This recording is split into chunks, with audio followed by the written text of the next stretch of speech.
Hello everyone. तो students, आज के इस वीडियो लेक्चर में हम काफ़ी इंटरेस्टिंग सा टॉपिक यहाँ पर डिस्कस करने वाले हैं, जो कि है trends in electrode potential values of D block elements. And यहाँ पर आपको ये चीज़ क्लियर होनी चाहिए कि इलेक्ट्रोड पोटेंशियल वैल्यूज़ ही आपकी रिडक्शन पोटेंशियल वैल्यूज़ होती हैं, जहाँ से एलिमेंट का रिड्यूसिंग कैरेक्टर डिसाइड होता है। डी ब्लॉक एलिमेंट्स चैप्टर में आपके पास रिड्यूसिंग कैरेक्टर पर क्वेश्चन आने वाले हैं। तो कुछ बेसिक सी चीज़ें जो आपने पढ़ी हुई है इलेक्ट्रोकेमिस्ट्री में, उसका आपको पता होना चाहिए। जैसे कि इलेक्ट्रोड पोटेंशियल वैल्यूज़ अगर पॉजिटिव होती है तो it indicates that element is good oxidizing agent, and अगर नेगेटिव वैल्यू होती है तो it indicates that element is good reducing agent. ठीक है, ऑक्सीडाइजिंग एजेंट्स क्या होते हैं? जो इलेक्ट्रॉन को गेन करते हैं, ठीक है, दूसरे को ऑक्सीडाइज होने में जो हेल्प करते हैं, दोज आर ऑक्सीडाइजिंग एजेंट्स। और रिड्यूसिंग एजेंट्स वो होते हैं जो इलेक्ट्रॉन को लूज़ करते हैं। ठीक है, अच्छा रिड्यूसिंग कैरेक्टर के लिए इलेक्ट्रॉन रिमूवल जो है वो ईजी होना चाहिए किसी भी एलिमेंट के लिए। ये बात अगर आपके माइंड में क्लियर हो जाती है तो आप कैसा भी क्वेश्चन यहाँ पर आंसर कर पाएंगे। ठीक है, तो आप जब जर्नल ट्रेंड देखते हैं डी ब्लॉक एलिमेंट्स की, अगर हम अभी बात नहीं कर रहे, जनरल ट्रेंड अगर हम देखें इलेक्ट्रोड पोटेंशियल वैल्यूज़ का अक्रॉस द पीरियड, क्या होता है कि आपकी जो वैल्यूज़ हैं वो लेस नेगेटिव होती जाती है। लेस नेगेटिव होने का मतलब है कि वो लेस रिड्यूसिंग कैरेक्टर की तरफ बढ़ते हैं अक्रॉस द पीरियड। ठीक है, ज़्यादा नेगेटिव वैल्यू होगी तो अच्छा रिड्यूसिंग एजेंट होगा, लेस नेगेटिव वैल्यू होगी तो लेस रिड्यूसिंग कैरेक्टर होगा। ठीक है, तो अक्रॉस द पीरियड आपकी लेस नेगेटिव होती जाती है, दैट इज़ लेस रिड्यूसिंग होते जाते हैं एलिमेंट। ऐसा क्यों? क्योंकि अक्रॉस द पीरियड आपकी इलेक्ट्रॉन रिमूवल डिफ़िकल्ट होता जाता है due to the effective increase in the effective nuclear charge and hence the ionization energy increases, due to which the electron removal is not easy. ठीक है, which is required for a good reducing agent. But d block elements में काफ़ी variations है, electrode potential value में irregular variation है। अब यहाँ पर ये चीज़ जानने के लिए, आंसर करने के लिए आपको पता होना चाहिए कि जो रिड्यूसिंग कैरेक्टर है वो 3 एंथैल्पीज़ पर आपका बेस्ड है। ठीक है, जिनके बीच में अच्छा बैलेंस होना चाहिए। वो एंथैल्पीज़ क्या है? आयोनाइजेशन एनर्जी है, एंथैल्पी ऑफ एटमाइजेशन है, एंड एंथैल्पी ऑफ हाइड्रेशन है। ठीक है, अच्छे रिड्यूसिंग कैरेक्टर के लिए आयोनाइजेशन एनर्जी और एंथैल्पी ऑफ एटमाइजेशन कम होनी चाहिए, that is energy required to remove the electron and energy required to break into the atoms, ये आपकी कम होनी चाहिए। एंड हाइड्रेशन एनर्जी ज़्यादा होनी चाहिए, बैलेंस होना चाहिए इन तीनों के बीच में। ठीक है, अब यहाँ पर एक काफ़ी अच्छा क्वेश्चन फॉर्म होता है, जैसे कि why d block elements are less reducing in nature as compare to s block elements.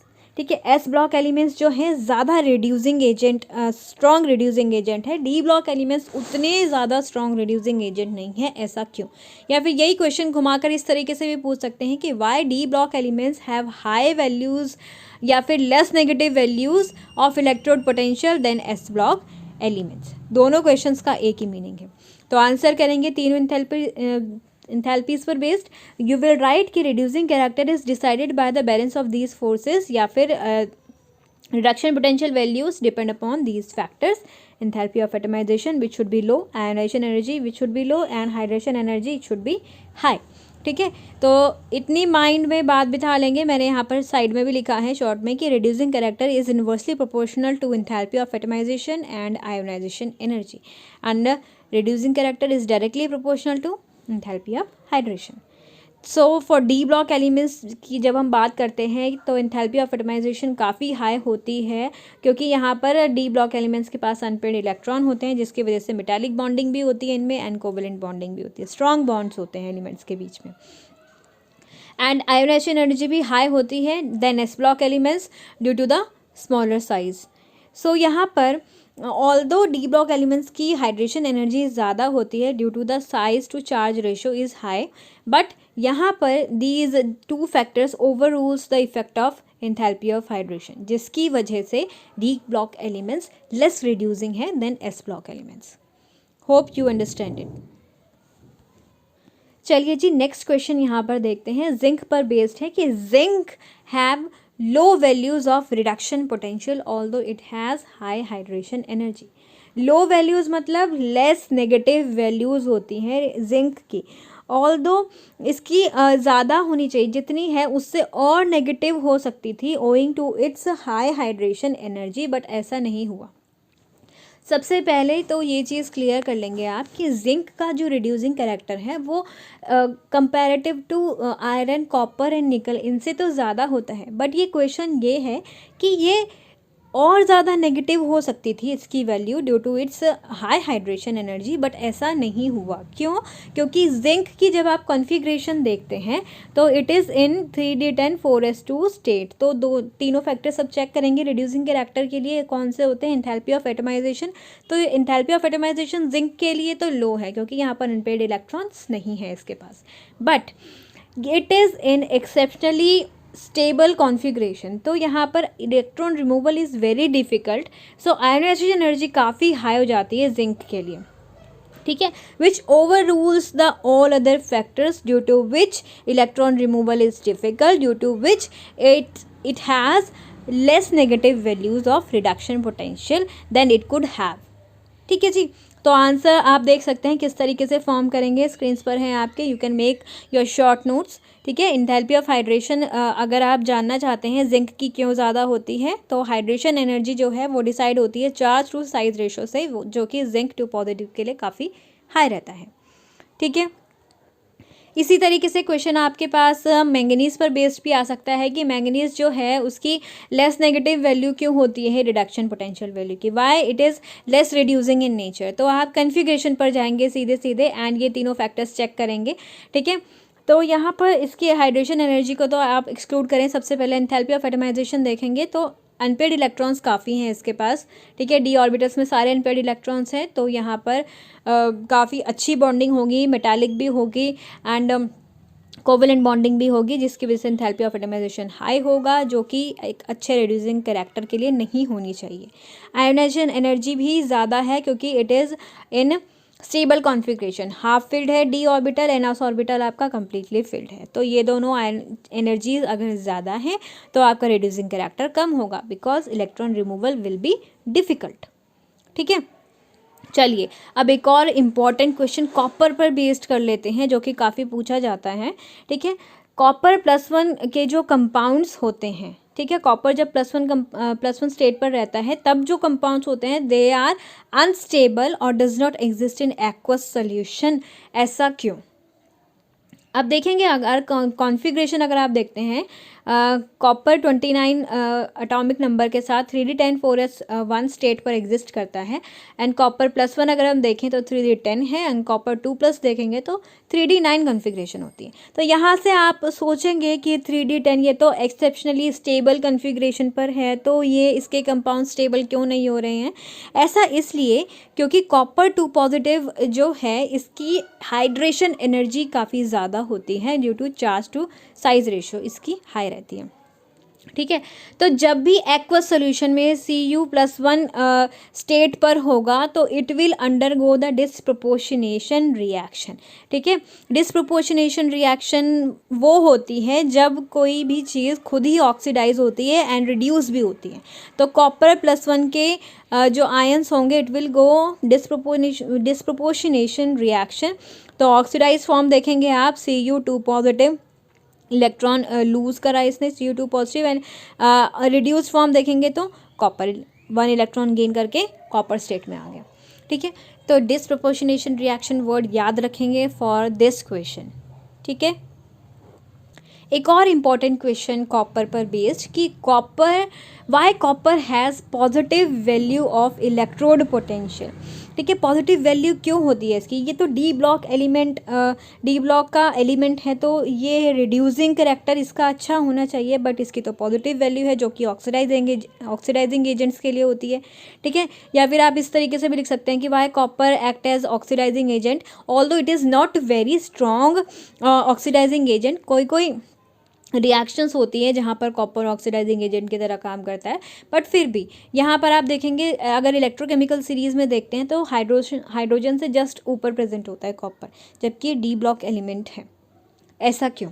अब वही देखेंगे रिड्यूसिंग कैरेक्टर इसका क्यों पुअर है। ठीक है, इसका आंसर यही होगा ना कि इसका रिड्यूसिंग कैरेक्टर पुअर है, तो उसका आप रीज़न देंगे इन्हीं पर बेस्ड। आपका जो रिडक्शन पोटेंशियल वैल्यू है वो डिपेंड करता है electronic configuration, ionization energy, enthalpy of hydration and enthalpy of atomization. ठीक है, तो ये तीनों जो इंथैल्पीज़ है वो बैलेंस्ड होनी चाहिए। आयोनाइजेशन एनर्जी क्या है? Energy required. And enthalpy of atomization भी एनर्जी रिक्वायर्ड, पॉजिटिव होती है दोनों। And enthalpy of hydration negative होती है, आपका एनर्जी का रिलीज होता है। तो यहाँ पर आंसर करेंगे आप, सबसे पहले कॉपर की रिडक्शन देखेंगे आप। ठीक है, कॉपर 2 पॉजिटिव आयंस होंगे जब आपके पास। ठीक है, तो ये 3d9 कॉन्फ़िगरेशन पर होगा एंड इसकी reduction that is gain of electron करके ये कॉपर स्टेट में आएगा 3d10 4s1 स्टेट पर। तो ये इसका जो है ऑक्सीडाइजिंग एक्शन है जो कि काफ़ी रेयर होता है। रिडक्शन पोटेंशियल वैल्यू यहाँ पर ज़्यादा होती है, पॉजिटिव रहती है। अब ऐसा क्यों हो रहा है? क्योंकि यहाँ पर आपने कॉपर के बारे में पढ़ा हुआ है जब इसकी हमने आयोनाइजेशन एनर्जी डिस्कस करी थी कि कॉपर की फर्स्ट आयोनाइजेशन एनर्जी तो फिर भी कम होती है but second ionization energy very high होती है। तो यहाँ पर sum of first ionization energy and second ionization energy is very high. Second चीज़, जब हम यहाँ पर इंथैल्पी ऑफ एटमाइजेशन के बारे में बात करते हैं कॉपर की, तो कॉपर की इंथैल्पी ऑफ एटमाइजेशन भी हाई होती है काफ़ी due to the extensive metal metal bonding in it. But अगर हम देखें, कंपेयर करें अगर ऑल अदर एलिमेंट्स से जो कि सेम सीरीज़ में प्रेजेंट हैं उनसे, तो इसकी इंथैल्पी ऑफ एटमाइजेशन कम होती है but it has high enthalpy of atomization because of the one unpaired electron present in the d subshell। ठीक है, तो यहाँ पर इन दोनों फैक्टर्स की वजह से, ठीक है, आयनाइजेशन एनर्जी काफ़ी हाई होने की वजह से, इंथैल्पी ऑफ एटमाइजेशन भी काफ़ी हाई होने की वजह से इसका क्या होता है, रिड्यूसिंग कैरेक्टर कम हो जाता है। इलेक्ट्रॉन रिमूवल उतना ईजी नहीं होता कॉपर में। So you can answer it like this कि although Cu2 positive ions has high hydration energy but the sum of ionization enthalpy and enthalpy of atomization is not balanced by the enthalpy of hydration due to which it has the positive value of electrode potential। ठीक है, important question है ये काफ़ी। Next discuss करते हैं। यहाँ पर इस तरीके के क्वेश्चन भी आपसे पूछे जा सकते हैं, जैसे कि Y chromium 2 positive is reducing and Mn manganese 3 positive is oxidizing when both have the D4 configuration। तो सबसे पहले आप क्रोमियम का एटॉमिक नंबर लिखकर उसकी कॉन्फ़िगरेशन लिखेंगे एंड यहाँ पर मैंगनीज का एटॉमिक नंबर लिखकर कॉन्फ़िगरेशन आपने लिख दी। ठीक है, अब क्रोमियम 2 पॉजिटिव के बारे में पूछा हुआ है क्वेश्चन, तो आपने 2 इलेक्ट्रॉन्स रिमूव करके 3d4 लिख दिया यहाँ पर एंड मैंगनीज भी +3 स्टेट पर 3d4 स्टेट पर एग्जिस्ट करता है। इतना आपने ये चीज़ अपनी क्लियर कर ली क्वेश्चन में। अब अगर ऐसा हो रहा है तो जब हम डी ट्रांजिशन देखते हैं जिसमें कि क्या होता है कि 5d ऑर्बिटल्स आपके स्प्लिट हो जाते हैं into 2 sets T2g and Eg। तो यहाँ पर इलेक्ट्रॉन्स किस तरीके से फिल हो रहे हैं, अगर क्रोमियम में 3d4 कन्फिग्रेशन है तो 1 2 3 यहाँ पर T2g हाफ फिल्ड हो गया एंड 1 इलेक्ट्रॉन आपका Eg सेट में चला गया। ठीक है, मैंगनीज में भी सेम इस तरीके से होगा, 3d4 है, 3 इलेक्ट्रॉन्स T2g सेट पर है, आपका हाफ फिल्ड हो गया T2g सेट एंड 1 इलेक्ट्रॉन आपका Eg सेट में चला गया। ठीक है, अब यहाँ पर आपने रिड्यूसिंग, अब बोल रहे हैं कि क्रोमियम 2 पॉजिटिव जो है वो रिड्यूसिंग एजेंट की तरह ही क्यों काम करता है। तो अगर हम चेक करें, हम ऐसा, तो आपको क्या करना है, इसे रिड्यूसिंग एजेंट की तरह एक्ट करवाना है। रिड्यूसिंग एजेंट क्या होते हैं, जो इलेक्ट्रॉन को लूज़ करते हैं। ठीक है, अब ऐसा करने से इसको क्या हो रहा है, ये इसी तरीके से क्यों एक्ट कर रहा है कि ये रिड्यूसिंग एजेंट की तरह ही काम करे। ऐसा क्यों, देखिए, जब ऐसा क्रोमियम 2 पॉजिटिव आयन ऐसा करता है 1 इलेक्ट्रॉन लूज़ करके, ठीक है, खुद ऑक्सीडाइज हो जाता है, रिड्यूसिंग एजेंट की तरह काम करता है, तो इसकी 3d3 कन्फिग्रेशन हो जाती है। 3d3 कन्फिग्रेशन होने का मतलब क्या है कि T2g सेट आपका हाफ फिल्ड हो जाता है विद द एक्स्ट्रा स्टेबिलिटी। तो ये स्टेबिलिटी अटेन करने के लिए हमेशा रिड्यूसिंग एजेंट की तरह ही काम करता है। ठीक है, ये चीज़ आपको क्लियर होनी चाहिए कि यूनिवर्स में कोई भी चीज़ स्टेबिलिटी की तरफ जाती है, चाहे उसके लिए उसे कुछ भी करना पड़े। ठीक है। तो क्रोमियम 2 पॉजिटिव भी स्टेबल होने के लिए रिड्यूसिंग एजेंट की तरह काम करता है by the loss of electron. ठीक है, अभी आंसर भी आपको बताएंगे कैसे फॉर्म करना है, पहले कंसेप्ट क्लियर कीजिए अपना। सिमिलरली मैंगनीज का भी आप आंसर देंगे, मैंगनीज +3 स्टेट पर है। ठीक है, अब ये आपका ऑक्सीडाइजिंग एजेंट की तरह ही क्यों काम कर रहा है, ऐसा आप चेक करेंगे कि ऐसा करने से इसको क्या हो रहा है। ठीक है, इसकी कॉन्फ़िगरेशन चेक करेंगे। गेन किया इसने इलेक्ट्रॉन, ऑक्सीडाइजिंग एजेंट्स यही करते हैं, इलेक्ट्रॉन गेन करने पर ये चला गया आपका 3d5 स्टेट पर। 3d5 स्टेट पर जब ये गया तो आपका जो दोनों सेट्स हैं वो हाफ फिल्ड हो गए, 1 2 3 4 5। T2G भी हाफ फिल्ड, EG भी half filled, which has the extra stability. तो स्टेबिलिटी को अटेन करने के लिए मैंगनीज +3 हमेशा ऑक्सीडाइजिंग एजेंट की तरह काम करता है by the gain of electron. So you can write your answer like this. Chromium is strong reducing agent because while acting so it gets oxidized by the loss of electron and attain half filled 3 T2G level which has the extra stability. Thus to attain the stability chromium 2 positive has the reducing character. And manganese के बारे में Mn+3 is strongly oxidizing agent because while acting so it gets reduced itself by the gain of electron and attain the half filled 3d5 configuration which has the extra stability. Thus to attain the stability Mn+3 has its oxidizing character. ठीक है जी, तो काफ़ी important question है ये, अगर concept clear हो जाता है आपका you can answer it very well. Similar सा क्वेश्चन है, घुमा फिरा कर पूछा हुआ है, जस्ट एनसीईआरटी में भी है शायद ये क्वेश्चन। तो ये है कि why the reduction potential value of manganese. ये रिडक्शन पोटेंशियल वैल्यूज़ ही होती है ना कि आपका Mn+3 पर स्टेट पर 1 इलेक्ट्रॉन गेन कर Mn+2 स्टेट पर जा रहे हैं। तो रिडक्शन पोटेंशियल वैल्यूज़ हैं ये आपकी, which is positive for manganese as compare to chromium and iron. ऐसा क्यों? या फिर इस तरीके से भी पूछ सकते हैं कि why manganese is more oxidizing in nature as compare to chromium and iron. ऐसा क्यों हो रहा होगा? अगर कुछ नहीं पता तो आप इसलिए लिख दीजिए कि ये जो प्रोसेस हो रहा है, ठीक है, ये ज़्यादा फीजिएबल होगा इसीलिए ऐसा हो रहा है। ठीक है, फीजिएबल होगा तभी मैंगनीज जो है उसकी उसके जो इलेक्ट्रोड पोटेंशियल वैल्यू है वो पॉजिटिव हो रहा होगा। अब फीजिएबल आपको दिखाना है कि कैसे होगा। ठीक है, मैंगनीज की कॉन्फ़िगरेशन लिखेंगे आप 3d5 4s2 and Mn+3 state पर 3d4 कॉन्फ़िगरेशन पर जाता है। ठीक है, सेम वही कॉन्सेप्ट है पिछले क्वेश्चन वाला। एंड अगर ये 1 इलेक्ट्रॉन को गेन करता है, ठीक है, पॉजिटिव वैल्यू का मतलब क्या है? Oxidizing nature. ठीक है, दैट इज़ इलेक्ट्रॉन गेन कर रहा होगा। सब कुछ क्वेश्चन में ही गिवन है, आपको बस उसको दिखाना है, प्रेजेंट करना है। ठीक है, Mn+2 स्टेट पर अगर मतलब अब इसको पॉजिटिव वैल्यू दिखाने के आप इलेक्ट्रॉन गेन करवाएंगे एंड जब आपने 1 इलेक्ट्रॉन गेन करवाया तो ये 3d5 स्टेट पर आ गया which has the half field extra stable configuration. And ये अगर चीज़ हो रही है, स्टेबिलिटी की तरफ चीज़ जा रही है, तो वो प्रोसेस आपका फीजिएबल है, वही चीज़ होगी हमेशा। ठीक है, एज अब क्रोमियम और आयरन का अगर आप देखेंगे तो ये चीज़ फीजिएबल नहीं होगी, that's why they do not have much more positive values. ठीक है, अगर आप क्रोमियम +3 या आयरन +3 को ऑक्सीडाइज करवाने की कोशिश करेंगे तो सबसे पहले कन्फिग्रेशन चेक करेंगे। क्रोमियम +3 स्टेट पर 3d3 कन्फिग्रेशन पर है, ऑलरेडी स्टेबल कन्फिग्रेशन पर है, तो ये क्यों गेन करेगा इलेक्ट्रॉन? क्यों ये positive value of electrode potential की तरफ जाना चाहेगा? ठीक है, ये चीज़ फीजिएबल नहीं होगी। ऐसे ही आयरन +3 स्टेट पर देखेंगे तो ये 3d5 कन्फिग्रेशन पर होगा जो कि ऑलरेडी एक्स्ट्रा स्टेबल कन्फिग्रेशन है, तो ये भी इलेक्ट्रॉन गेन करना नहीं चाहेगा to go into the 3d6 configuration. तो ये प्रोसेस फीजिएबल नहीं है, that's why they do not have much more positive value as compare to manganese. ठीक है जी, सिंपल सा कॉन्सेप्ट है। एक और क्वेश्चन इसी तरीके का पूछ लिया जाए अगर, which one is stronger reducing agent, chromium 2 positive और आयरन 2 पॉजिटिव, एंड अगर उसका रीज़न भी देना है साथ में।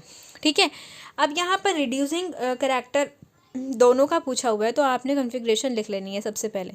ठीक है, क्रोमियम 24 3d5 4s1 होता है, 2 पॉजिटिव अगर पूछ रहे हैं तो 3d4 कॉन्फ़िगरेशन होती है, एंड आयरन जो है आपका 3d6 4s2 होता है। Fe2 पॉजिटिव के बारे में क्वेश्चन पूछा है तो 3d6। अगर कुछ नहीं आ रहा तो सबसे पहले इतना करके देखिए, आपको आंसर का आइडिया लगने लगेगा धीरे धीरे। अब क्वेश्चन में देखिए, रिड्यूसिंग कैरेक्टर के बारे में क्वेश्चन पूछा हुआ है। रिड्यूसिंग कैरेक्टर के बारे में क्वेश्चन पूछा हुआ है। Which one is reducing agent? तो रिड्यूसिंग एजेंट्स क्या करते हैं? इलेक्ट्रॉन को लूज करते हैं। तो क्रोमियम 2 पॉजिटिव स्टेट पर है अगर, ठीक है, वो इलेक्ट्रॉन अगर लूज करता है वो 3d3 स्टेट पर जाता है। एंड अगर आयरन 2 पॉजिटिव के बारे में क्वेश्चन पूछा हुआ है, वो अगर इलेक्ट्रॉन लूज करे वो 3d5 स्टेट पर जाता है। अब दोनों ही आपकी स्टेबल कन्फिग्रेशन है, 3d3 भी, half filled T2G and 3d5 भी, हाफ फिल्ड D5 ऑर्बिटल। तो यहाँ पर अगर ऐसा क्वेश्चन आ जाए तो आपकी जो T2G लेवल अगर हाफ फिल्ड होती है वो और ज़्यादा स्टेबल होती है, ठीक है। दैट्स वाई इस क्वेश्चन में आपका chromium 2 positive will be more reducing in nature. Here chromium is better reducing agent as it attains the 3d3 configuration on losing an electron, while Fe2 positive attains 3d5 configuration on losing the electron, and D3 configuration half filled T2G level is more stable than D5 in aqueous medium। तो इस तरीके से आपने answer देने हैं अपने, सब कुछ क्वेश्चन में ही गिवन होगा students, but you have to present it, ठीक है। क्लियर हो गई बात? तो ये था आपका रिड्यूसिंग कैरेक्टर पर बेस्ड कुछ इंपॉर्टेंट क्वेश्चंस। कॉन्सेप्ट क्लियर रखिए अपना, किसी पर भी बेस्ड क्वेश्चन आ जाए you can answer it. So all the best students, keep doing your revision.